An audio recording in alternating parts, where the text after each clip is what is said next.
crime took place over 100 years ago.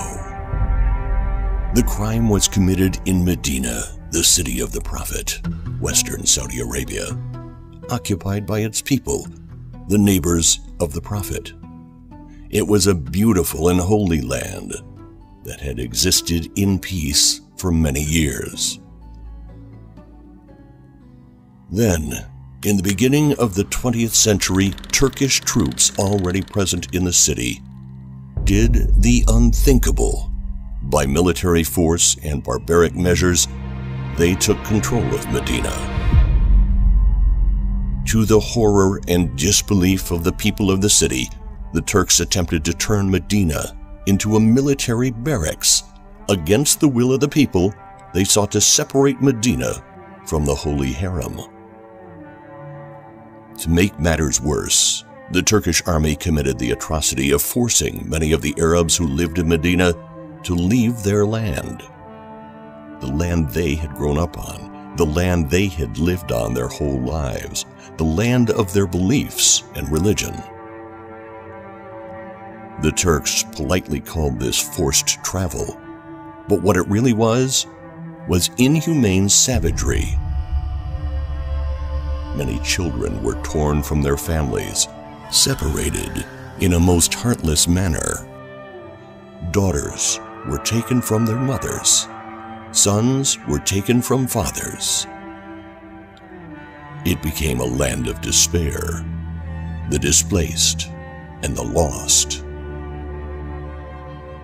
During this travel barlak, over 40,000 were expelled from their homes. To make matters worse, for the people who still remained in the city, General Fakhri Pasha ordered a monopoly of food, which was already in scarce supply in the region. His troops ate well, while the people of Medina starved. It was reported that homeless children ate stray cats and whatever else they could find on the streets, while the soldiers filled their bellies and continued to inflict hardships on the people. Many people died during these dark times.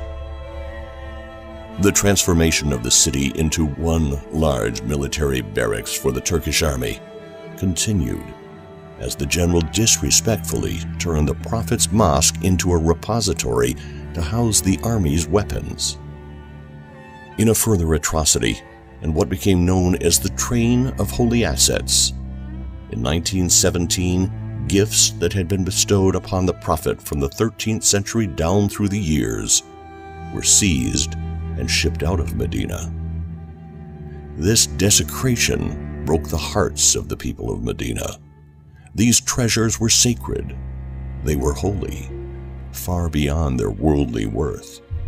These treasures were indeed the very heart of Medina and its people. The treasures stolen from Medina included antique manuscripts, jewelry, gold candlestick holders, swords, paintings, and other precious and priceless pieces, as well as the banner and machete of the Holy Prophet. This theft broke the people's hearts, but it did not break their will. This ignited the flame of rebellion, a flame that spread quickly throughout Medina. What the Turkish army feared most was a great Arab revolution rising up against Turkish occupation. The sun was now setting on the Turkish Empire. When the general was besieged by the Arab army in 1916, he threatened to blow up the Prophet's mosque. With his troops exhausted from the battle, General Fakhri Pasha was forced to concede. His men raised the white flag of surrender.